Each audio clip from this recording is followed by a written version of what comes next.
Right. Thanks again, everyone, for joining us for another WKS podcast. This time I'm with Paul Watson of a band called Rum and Reggae. How are you doing? The Rum and Reggae Boyz. The Rum and Reggae Boyz. Okay. Yeah. Brilliant. So how are you doing? I'm good, thanks. Yeah. Looking Okay. forward to when we're able to do gigs and stuff. Yeah, definitely.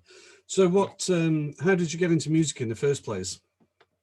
I think like sort of driving with my dad and stuff. He used to listen to the old is it the eight track things that he used to have? And he used to listen to stuff like Eddie Cochran and all that kind of old rock and roll stuff. And the first album I bought was Slade in Flame. Okay. And the second album I bought was 1,000 Volts of Hope. That sort of got me into the reggae, but I got into punk sort of earlier and got really fully into reggae when I saw Bob Marley in Crystal Palace in 1980. Right. That's oof for me. Yeah, brilliant. So what part you play in the band? What instrument? I'm the lead singer and I play semi-acoustic guitar. So I don't play on every track. A lot of them I'm kind of dancing about like a lunatic as well as singing. Yeah. So when did you actually pick up the guitar then? What age were you then? I was 32 when I started to learn to play the guitar. Okay. I've always written like poetry and then songs as well. And I always used to sort of ask a friend of mine about, I got a new song. Can you come and put the chords to it for me? And one day he said, "Oh, mate, go and buy a guitar and put the phone down on me." And I was like, "What? How rude." Yeah. So I did. And within 2 weeks, I could play 15 songs. So I thought, right, okay, don't need you anymore. Fair play. Yeah, fair play. So how many are there sort of in the Rum and Reggae Boyz then? There's 4 of us. So there's, like I say, there's myself, the lead singer. There's Tony Walker, he's our guitar player. Kenny, although he likes to be called Freddie Bloggs, he's our bass player. And then Alan, I call him Thunderbird Tracy, because obviously Alan Tracy, he's our drummer. And we do a lot of our own stuff. We do some covers and stuff. That's excuse the dogs. I've got 4 of them. They're noisy. It's all right, mate. Yeah. No worries. So yeah, we write a lot of our own stuff, as well as doing like covers in our own kind of way as well. So whereabouts are you based then as a band? We're based in South London, Southeast London, but we play all over. Our the gigs that we've got coming up in Southeast London, they're down in Portsmouth, they're up in Stevenage, they're in Ipswich, and wherever anyone wants us to play, really, Yes, yeah. So how long have you been together then? We've been together now for 3 years. Well, obviously we missed the whole of last year, which was better. We had such a busy, basically from March right up until probably December. We had about 4 weekends that we didn't have a gig. Wow. So yeah, we lost out on a lot last year. But yeah, so yeah, 3 years we've been together. It's been really good. We met at a jam night one night in Purley and just kind of hit it off, really. Brilliant. Yeah. So have you got any music out there at the moment, have you? We have, yeah. We've got an EP out which is called The Spirit of 69. That's got 5 tracks of ours on it. We just recently released a single called House of Vanity. These are all available on like all the kind of usual platforms. Yeah. Yeah, I've done a bit of a solo project as well. I did a track late last year with Ansel Collins, from Dave and Ansel. Yeah. I did a track called Rise Up. He did the music and I wrote the lyrics and stuff. That's available on all platforms. And then I've just released an album in January called The Edge of Hope, and that's got Okay. 8 original tracks on and 1 tribute to Pat Kelly, because Pat Kelly passed away last year. Right. So, Right. Yeah, and mention the lockdown. Did you, apart from the fact that the band couldn't get together probably, and gigs, did you find writing music an inspiration during the lockdown, or did it just kill it off totally for you?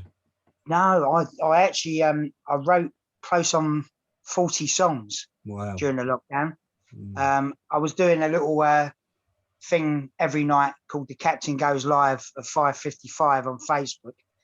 And I was saying to people, tell me if you want a song, and I'll learn it if I don't know it.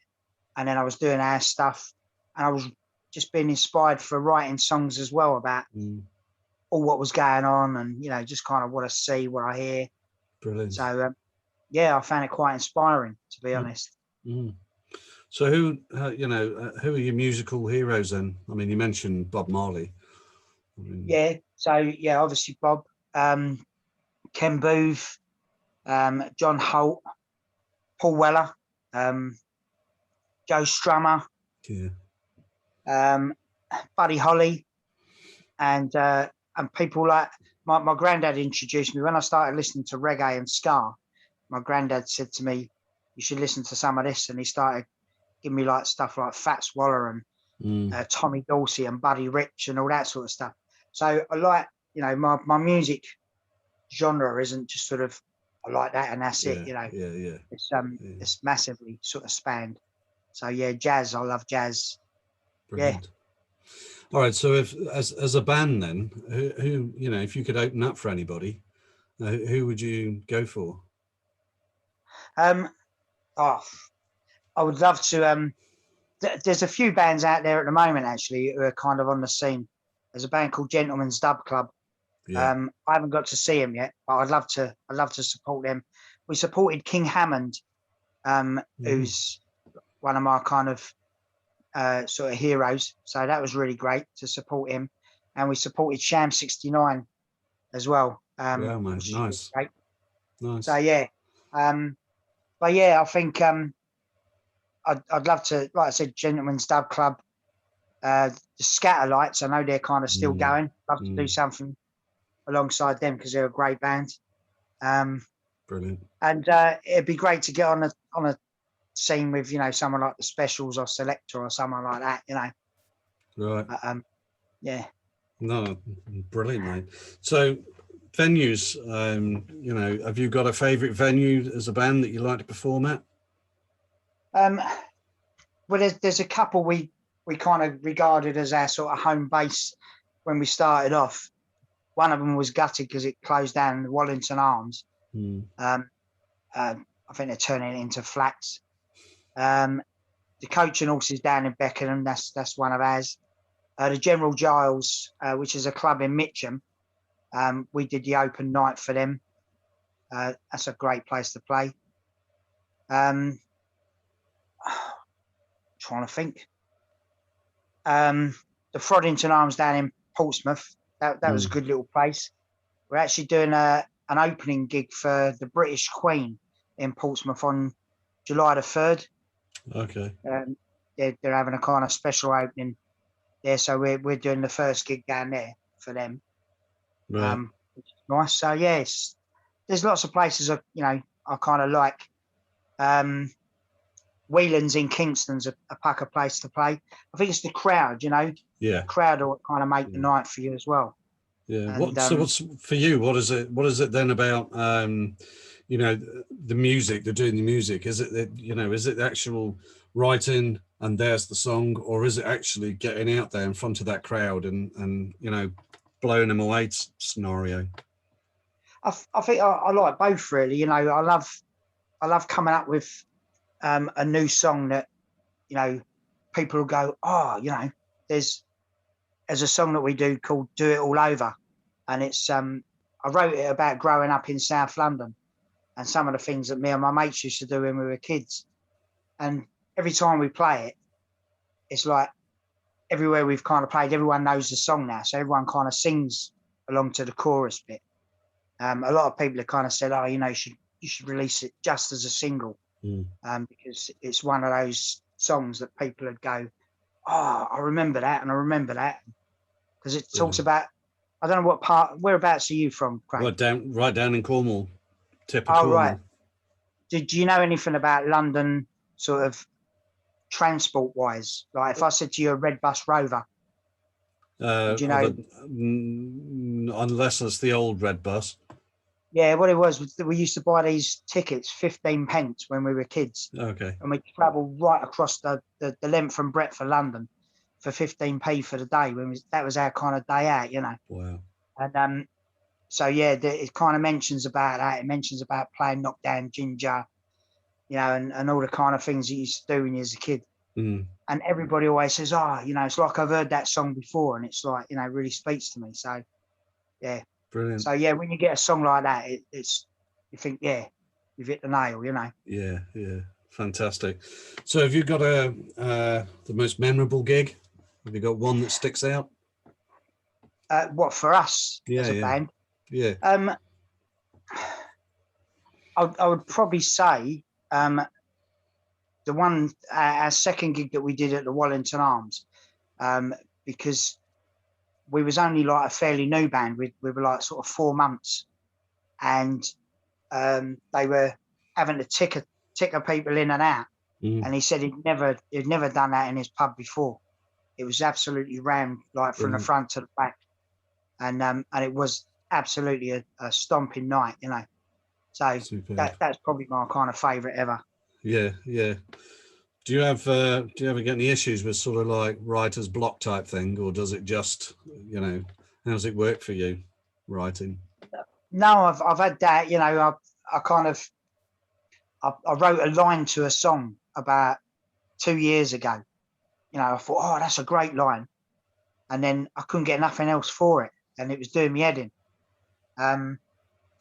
So yeah, you know, I do get it on some occasions. Mm.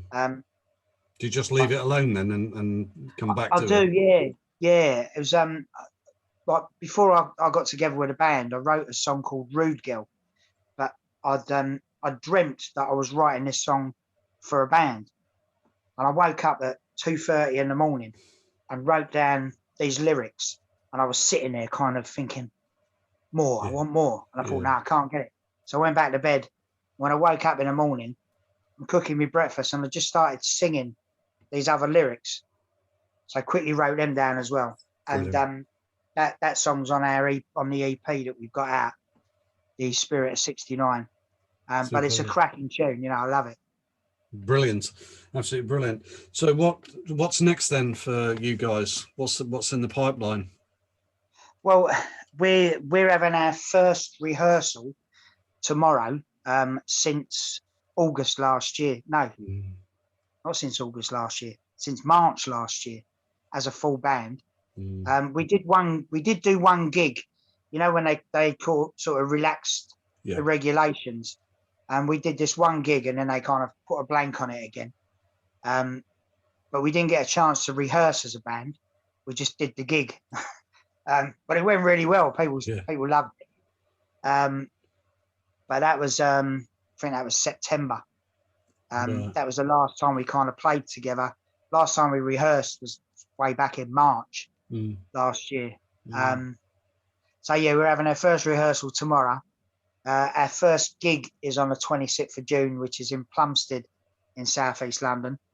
Up on Facebook, you can find us, the Rum and Reggae Boyz, and all the events are up there that we're doing this year. So yeah, that's our first one. Thoroughly looking forward to it. Yes, yeah, and hopefully many more. You know, that's the thing, isn't it? You know, hopefully we've seen the last of the lockdowns and we can carry on forward. So, get back to normal. Yeah. Right, I'm going to one final question, and I ask everybody this question: is there anybody you'd like to thank for you being here musically now?